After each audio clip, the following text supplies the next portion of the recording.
Bonjour, bienvenue dans la première vidéo du cours d'analyse de données et modélisation de systèmes environnementaux. Le but de cette première vidéo, c'est de vous introduire à l'environnement de programmation que vous allez utiliser dans ce cours, qui sont les notebooks Jupyter. C'est un environnement qui est en libre accès et que vous allez pouvoir installer sur votre machine de façon à pouvoir faire tous les exercices et coder de manière indépendante chez vous ou à l'université, peu importe. Donc pour installer cet environnement, on va utiliser la distribution Anaconda qui est disponible sur Internet. Donc je vous montre à quoi ça ressemble. Il faut aller sur ce site ici, anaconda.com. Et puis ici, vous avez les différents produits que Anaconda, qui est une société, distribue. Nous, on va aller sur l'édition individuelle, qui est libre, gratuite.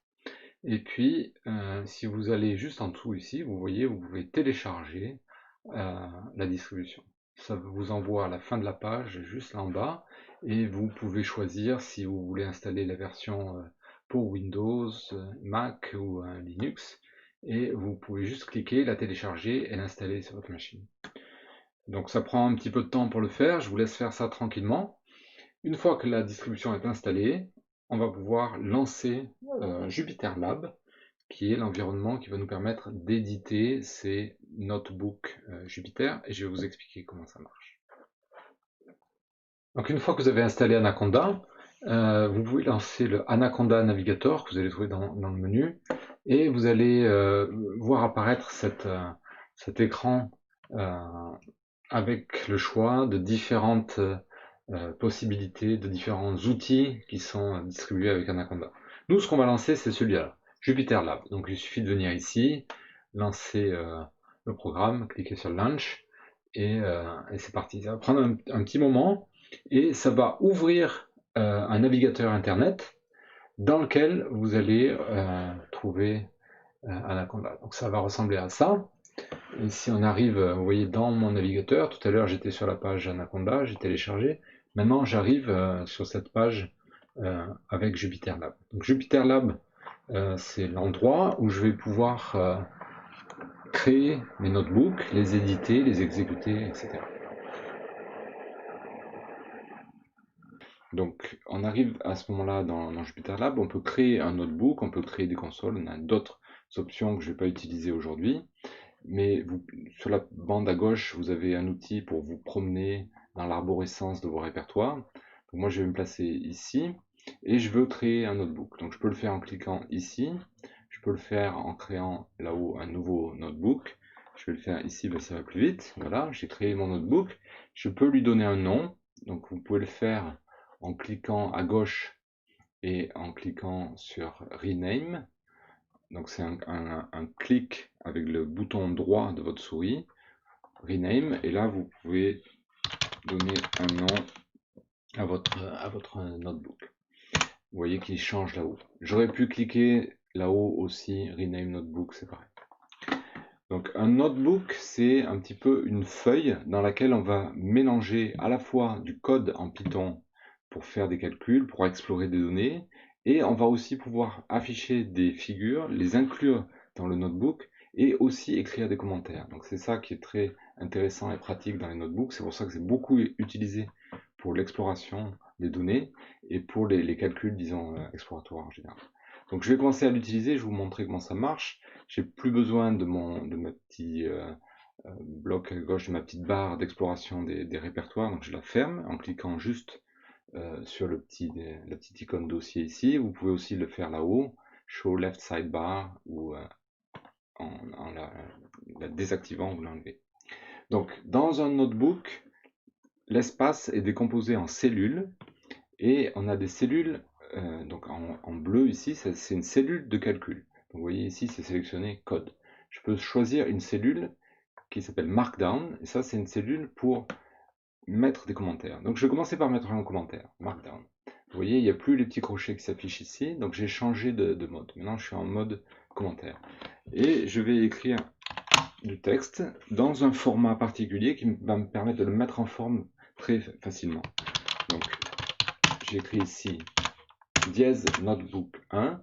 le petit symbole ici va dire à Markdown que c'est un titre. Et j'écris juste un petit exemple. Ceci est mon premier notebook de démo. Si maintenant je veux exécuter ma cellule, j'appuie sur la touche Shift de mon clavier et sur la touche retour chariot, entrée si vous préférez, qui vous permet de passer à la ligne.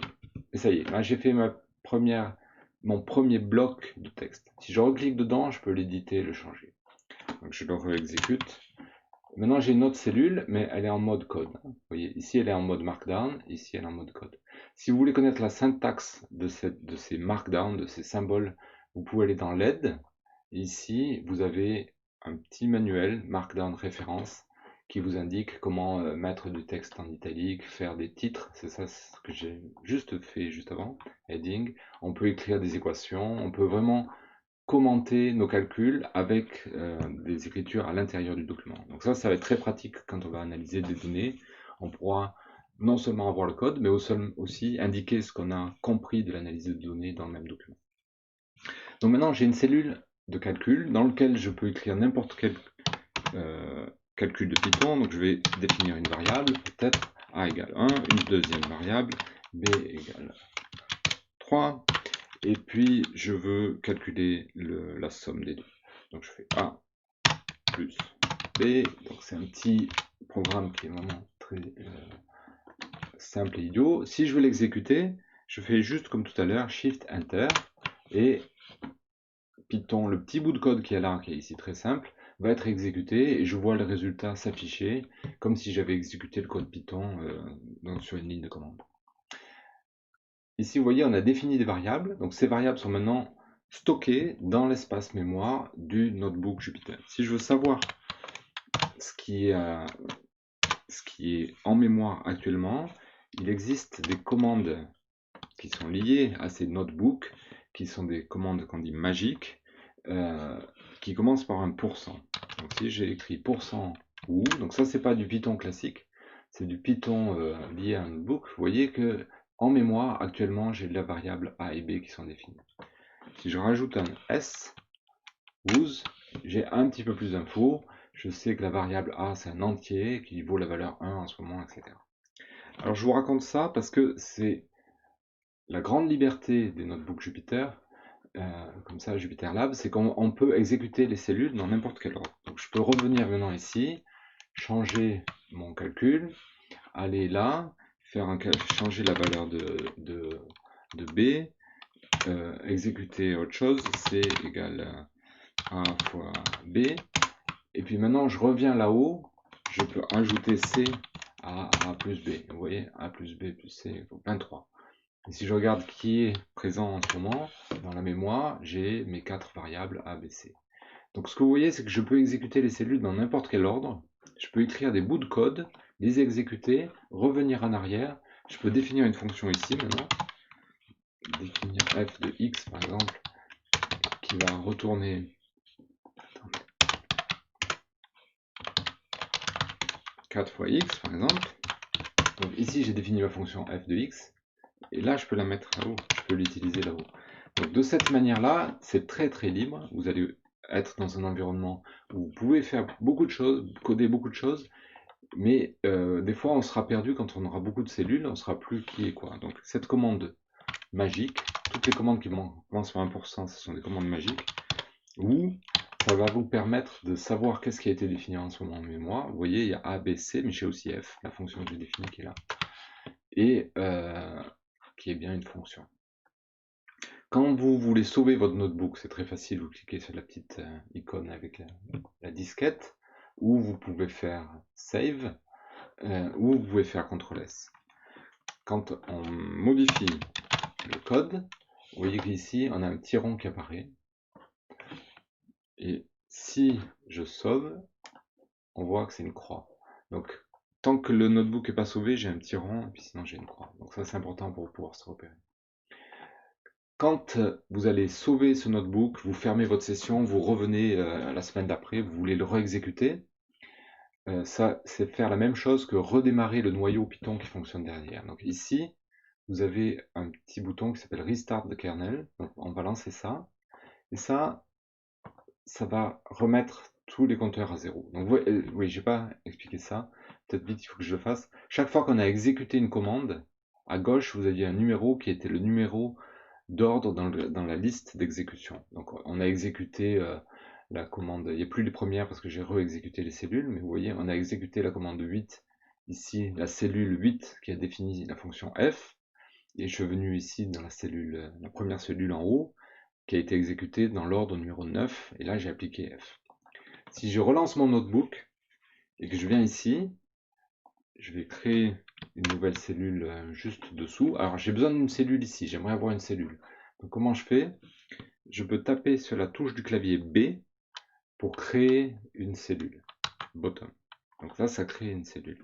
Et je veux savoir qui sont les variables actuellement en mémoire quand j'ai relancé mon noyau. Vous voyez, il n'y a rien. Donc on redémarre à 0, c'est la première cellule exécutée, il n'y a rien. Si je fais exécuter ça, qu'est-ce qui va se passer d'après vous? Voilà, on a une erreur. Pourquoi? Ben, f n'a pas été définie. C'est la deuxième, elle n'est pas encore en mémoire dans l'espace, donc elle ne peut pas être exécutée.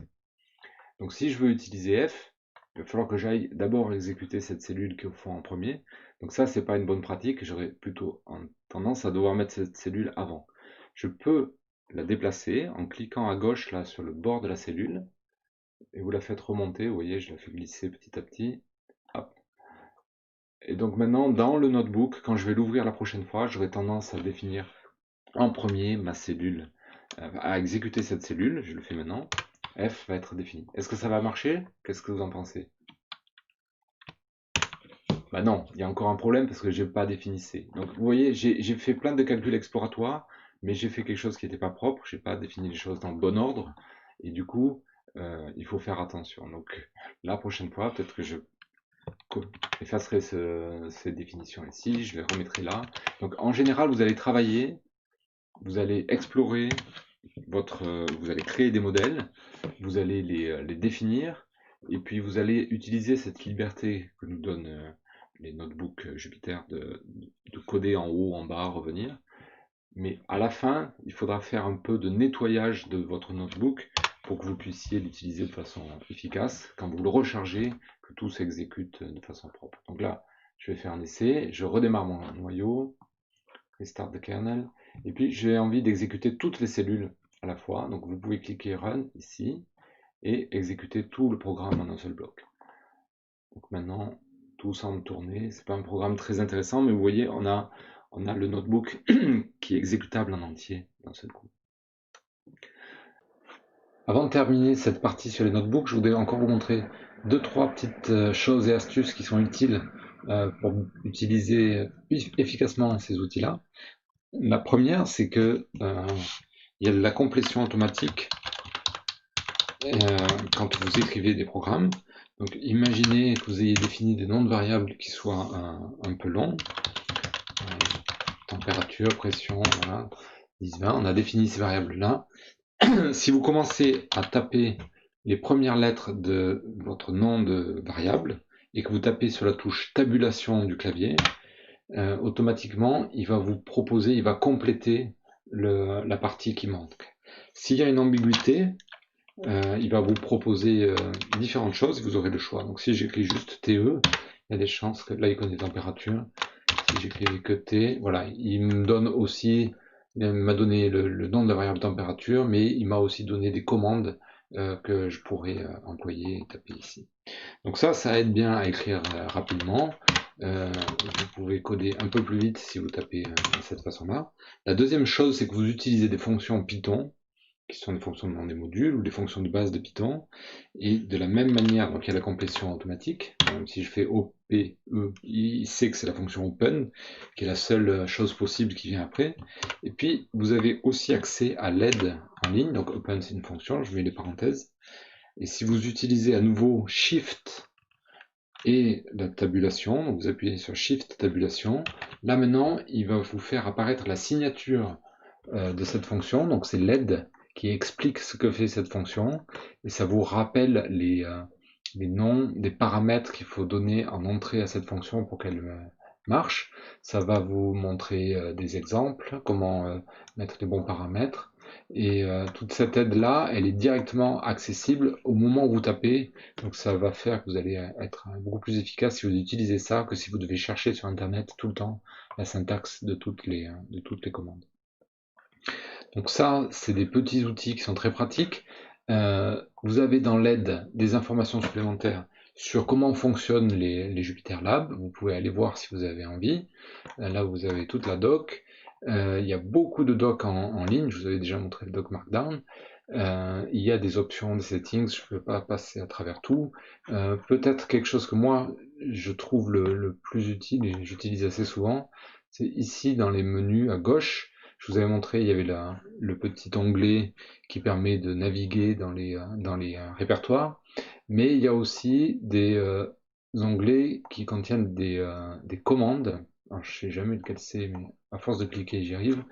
Et ici, vous avez toutes les commandes avec les shortcuts, donc c'est les touches que vous pouvez toucher sur le clavier pour obtenir la fonction que vous voulez rapidement. Donc par exemple, si je veux effacer cette cellule de mon notebook parce que je veux plus en avoir, j'en ai plus besoin, je sélectionne la cellule en venant cliquer à gauche. Vous voyez la cellule, là je peux taper dedans, elle est encadrée de bleu. Si je viens à gauche, elle est sélectionnée, mais je suis pas en train de taper dedans. Et je peux l'effacer. Il suffit que je tape X, vous voyez, 4 cell X. Je peux copier une cellule, la déplacer.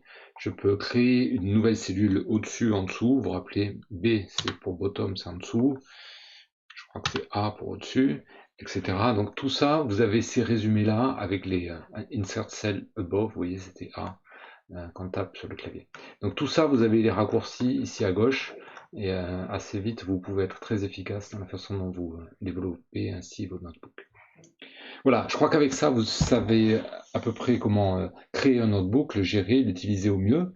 Et on va passer à des applications dans la vidéo suivante.